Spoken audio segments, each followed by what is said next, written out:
పేరు పూర్ణచంద్రరావు. మాది Ongole Rajiv Gruhakalpa colony 9th ward. ఇక్కడ 10 సంవత్సరాల నుంచి నేను ఈ కిరాణా షాప్ నడుపు. మేము పాలు బిజినెస్ చేస్తుంటాము. ఒంగోలు డైరీ పాలు, దొడ్ల డైరీ పాలు అవి అమ్ముతుంటాము. 10 సంవత్సరాల నుంచి మేము చేస్తున్నాము. నాణ్యత విషయానికి వస్తే ఒకప్పుడు నాణ్యత తక్కువగా ఉండేది.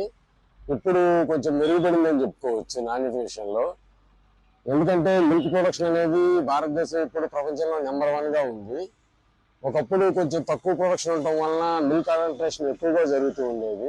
మిల్క్లో యూరియా, ఫెనాయిల్, నాఫ్థలిన్, ఇంకా డిటర్జెంట్లు కలపడం వలన పాలని ఎక్కువగా అడల్ట్రేషన్ చేస్తున్నారు. పాలల్లో రైతుల దగ్గరికి వచ్చేసరికి పాలల్లో కల్తీ జరగట్లేదు. కానీ మధ్యవర్తులు ఎవరైతే ఉన్నారో డైరీ సప్లై చేసేవాళ్ళు, వాళ్ళు పాలని కల్తీ చేసి పాల పరిణామాన్ని పెంచడం ద్వారా, దాంట్లో డిటర్జెంట్లు, యూరియా కలపడం ద్వారా దాని క్వాంటిటీని పెంచి పోస్తున్నారు. మన దేశంలోకి వచ్చేసరికి మిల్క్ ప్రొడక్షన్కి సప్లైకి ఉన్న తేడా చాలా ఎక్కువగా ఉంది. ఇక్కడే మనం గమనించవచ్చు పాలల్లో కల్తీ జరుగుతుందని చెప్పేసి. దీనికి సంబంధించి డైరీ ఎక్స్పర్ట్లు ఇంతకుముందు ఎంతో మంది చెప్పున్నా కానీ తనిఖీ అధికారులు కానీ ఏ విధమైనటువంటి దాని మీద చర్యలు జరగట్లేదు. డైరీలో జరుగుతున్నటువంటి కల్తీలు, మధ్యవర్తుల దగ్గర జరుగుతున్నటువంటి కల్తీల గురించి ఎవరు పట్టించుకోవడం లేదు. ఫుడ్ సేఫ్టీ అధికారులు ఏ మాత్రం ఈ విషయంలో సంబంధం కలిగించుకోవడం లేదు. ఏ విధంగానూ దీన్ని పట్టించుకోవడం లేదు. దానివల్ల ప్రజల ఆరోగ్యం చాలా రిస్క్లో ఉంది. ఇప్పుడు ప్రస్తుతానికి పాలు ఇంతకుముందు ఒక 2 రోజుల్లో పాడైపోయాయి.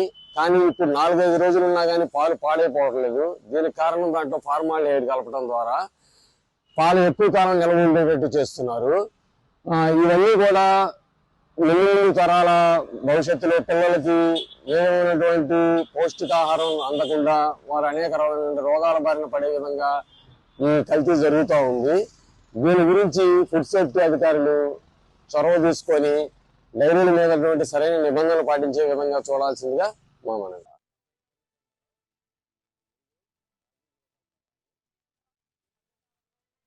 పాలల్లో కల్తీ ఎక్కువగా పెరిగిపోయి ఈ యొక్క రాష్ట్రంలో, దేశంలో ఏవైతే ప్రతి 1,00,000 పాలల్లో 50,000 లీటర్లు కల్తీ పాలు తయారవుతూ ఉన్నాయి.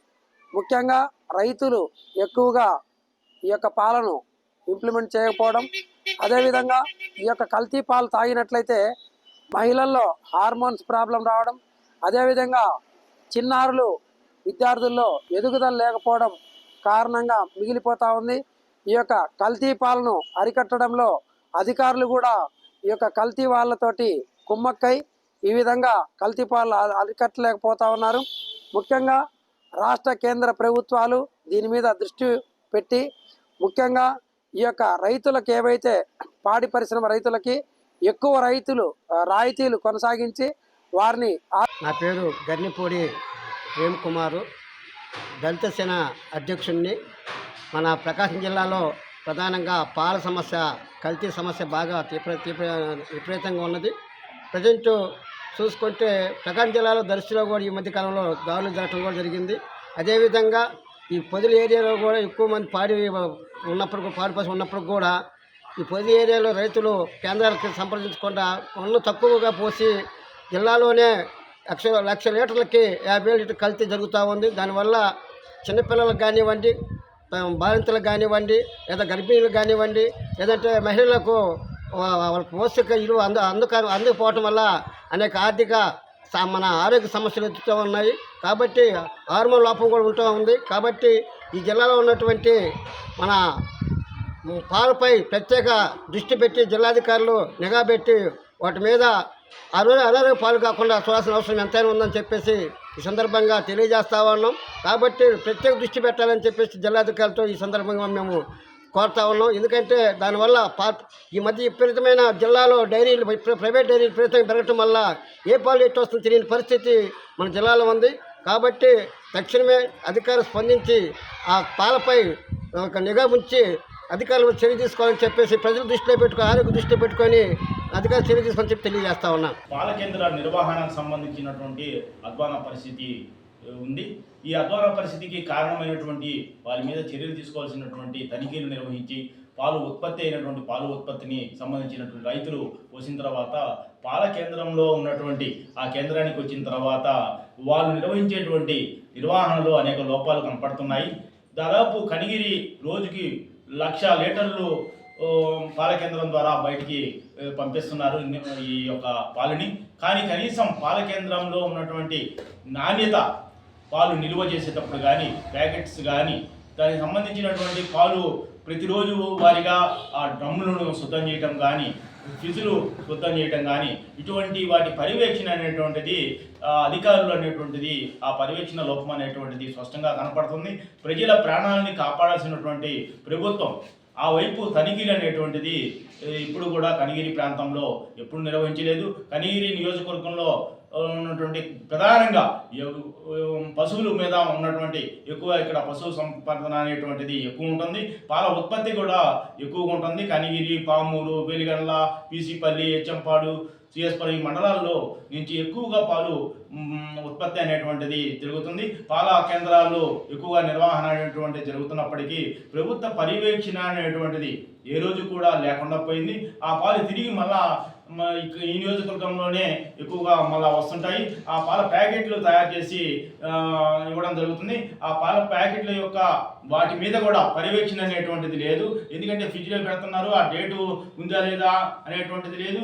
దాన్ని తిరిగి ఆ ఫ్రిడ్జ్లు నిర్వహణ కానీ అటువంటి అన్నింటినీ కూడా ఫుడ్ ఇన్స్పెక్టర్లు కానీ, ఇక్కడ ఇట్లా మున్సిపాలిటీ కానీ, ఇట్లా పంచాయతీ అధికారులు కానీ, ఎంపీడీఓలు కానీ, ఎంఆర్ఓస్ కానీ, అసలుకి అధికార యంత్రాంగం ఇది మాకు సంబంధం లేదు, ఈ పాల వ్యాపారం వాళ్ళ ప్రైవేటు వ్యక్తుల యొక్క వ్యాపారంగా చూస్తున్నారు తప్ప ఇది ప్రభుత్వం ఆరోగ్యము అనేటువంటి రక్షించాల్సినటువంటి విషయంలో ప్రజల ఆరోగ్యం పట్ల ప్రభుత్వం శ్రద్ధ వహించడం లేదు. ప్రభుత్వం పాలసీలు మార్చి వెంటనే పాల కేంద్రాలని తనిఖీలు నిర్వహించి వాళ్ళ యొక్క గైడెన్స్ ఇవ్వకపోతే ప్రజలకు తీవ్రమైనటువంటి ఆరోగ్యం చెడిపోయేటువంటి అవకాశం ఉందండి. సమాజంలో ప్రతిదీ పాలతోటి రోజు ప్రారంభమవుతున్నటువంటి రోజులు నడుస్తున్నటువంటి సందర్భంలో ఈరోజు పాల కేంద్రాల వారు విచ్చలవిడిగా కల్తీ పాలు తయారు చేసి ఈరోజు ప్రజల్లో ఆరోగ్యానికి భంగం వాటిల్లిస్తూ ఉన్నారు. దీని మీద ఉన్నతాధికారులు శ్రద్ధ పెట్టి ప్రత్యేకంగా పాల కేంద్రాల మీద వారిని నిత్యం తనిఖీలు చేస్తూ ఉండాలని చెప్పి ప్రభుత్వాన్ని అధికారులు కోరుతూ ఉన్నాం. ప్రధానంగా ఈరోజు చూస్తుంటే ప్రతిదీ కల్తీమయమైపోతూ ఉంది. ఉదయం లేచిన కాడి నుంచి టీ కానీ, పాలు కానీ, పాల పొడులు కానీ రకరకాల పద్ధతుల్లో నిత్యం ఏదో ఒక వస్తువు చేసుకోవాలన్నా పాలు అవసరమైంది. ఈ కల్తీ పాలు తాగడం వల్ల చిన్నపిల్లల కాడి నుంచి పెద్దవారు అనారోగ్యాలు పాలవుతూ ఉన్నారు. మరి ఈరోజు పాల మీద వ్యాపారం చేసుకోవడం మంచిదే. గేదెల పాలు తీసుకుని తాగడం వల్ల ఆరోగ్యానికి చాలా మంచిగా ఉంటుంది. కానీ ఈరోజు దాన్ని ఆసరాగా చేసుకొని ప్రజల యొక్క అవసరాలను, పేదల యొక్క అవసరాలను, చిన్నపిల్లలకు అవసరమైన అవసరాలను ఆసరాగా చేసుకుని ఈరోజు వ్యాపారస్తులు కల్తీపాయలు తయారు చేసి యూరియా, అదేవిధంగా యురేనియం రకరకాల పద్ధతుల్లో పాలల్లో డాల్డా కలుపుతూ ఈరోజు పాల వ్యాపారం చేస్తూ ఉన్నారు. ఇది సరైన పద్ధతి. ఇది ప్రజల ఆరోగ్యానికి, ఆరోగ్య భద్రతకు భంగం వాటిల్తూ ఉంది. ప్రాణాలతోటి చెలగాటమాడుతూ వ్యాపారం చేసుకున్న ఆ డబ్బులు మీకు దేనికి ఉపయోగపడమని చెప్పి ఈ సందర్భంగా మేము మీకు తెలియజేస్తా ఉన్నాం. ఈరోజు చిన్నపిల్లల పాలు తాగితే వారు ఏ రకంగా అభివృద్ధి చెందుతారు, వాళ్ళ ఎముకల పుష్టి ఏ విధంగా ఉంటుంది, వాళ్ళ పెరుగుదల ఏ విధంగా ఉంటుంది ఒక్కసారి ఆలోచన చేసుకోవాల్సిన అవసరం ఉంది. ఈరోజు తర్వాత దానివల్ల మెడిసిన్కి వస్తే వారు ఏమన్నా అనారోగ్యంతో పాలయ్యేదని మెడిసిన్కి వస్తే ఆ మెడిసిన్ కూడా ఈరోజు కల్తీ జరుగుతూ ఉంది. మరి రకరకాల పద్ధతుల్లో మెడికల్ మాఫియా ఈరోజు రాష్ట్రంలో విచ్చలవిడిగా ఉంది. ఈరోజు ఫార్మా కంపెనీలు కానీ, మెడికల్ షాపులు కానీ నాసి రకమైనటువంటి మందులు తీసుకొచ్చి అమ్ముతున్నటువంటి సందర్భాలు ఉన్నాయి.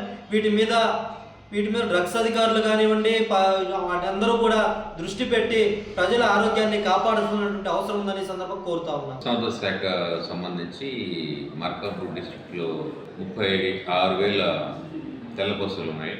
అలాగే 3,50,000 నల్ల బస్సులు ఉన్నాయి.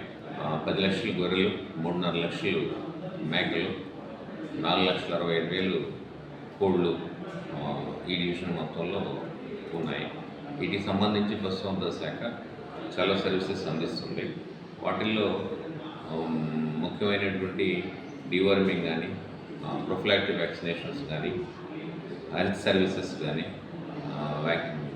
ఆర్టిఫిషియల్ ఇన్సెమినేషన్, వీటిలో కన్వెన్షనల్ మెథడ్ ప్లస్ త్రిబులస్ అంటే సెక్స్ సర్టెడ్ సెమెన్. మీ ద్వారా ఎక్కువ మందికి తెలియాలనుకుంటున్న విషయం ఏంటంటే సెక్స్ సర్టెడ్ సెమెన్లో మనం ఇన్సెమినేషన్ చేస్తే 99% ఆడపశువులే పుడతాయి. సో ప్రొడక్షన్ ఇంప్రూవ్ చేయడానికి ఇది కూడా ఒక మార్గం. అన్ని ఆడపశువులు పుట్టడం వల్ల పాలు వస్తాయి కాబట్టి సో మిగతా రైతులందరికీ సెక్స్ సర్టిఫికేట్ సెమెన్ని ఉపయోగించవలసింది కోరుతున్నాం. కన్వెన్షనల్ అయితే 40 రూపాయలు, సెక్స్ సర్టిఫికేట్ సెమెన్ సబ్సిడీ మీద ఇస్తుందనే 150 రూపాయలు. పెద్ద ఎక్కువ రేట్ ఏం కాదు. సో దయచేసి అందరూ రైతు సోదరులు దీన్ని వాడుకోవాల్సిన కోరుతున్నాం. ఉన్న పశువుల్లో మీకు 60% 60% పశువులు బ్రీడబుల్ పాపులేషన్ ఉంటుంది. ఈ 60%లో 60% మిల్కింగ్లో ఉంటుంది. దాంట్లో యావరేజ్గా ఒక 6 లీటర్స్ కాడికి లెక్కేసుకున్నాము మనకి lakhs of లీటర్స్లో మిల్క్ వస్తుంది. అలాగే మార్కాపూర్ డివిజన్ వచ్చేసి షీప్ పాపులేషన్కి ఎక్కువ కంపారిటివ్. ఒంగోలు చూసుకున్నా లేకపోతే పక్కన గుంటూరు అలాంటివి చూసుకున్నా కూడా Markapur division highest population. Highest అంటే స్టేట్ మొత్తం అని కాదు, అనంతపూర్ స్టాండ్స్ ఫస్ట్ ఉన్నట్లు చాలా డిస్ట్రిక్ట్స్లో మన దగ్గర ఎక్కువ షీప్ పాపులేషన్ ఉంది. సో ప్రోటీన్ కంట్రిబ్యూషన్కి మార్కాపూర్ డివిజన్ చాలా ఎక్కువగా ఉపయోగపడుతుందని చెప్తాను.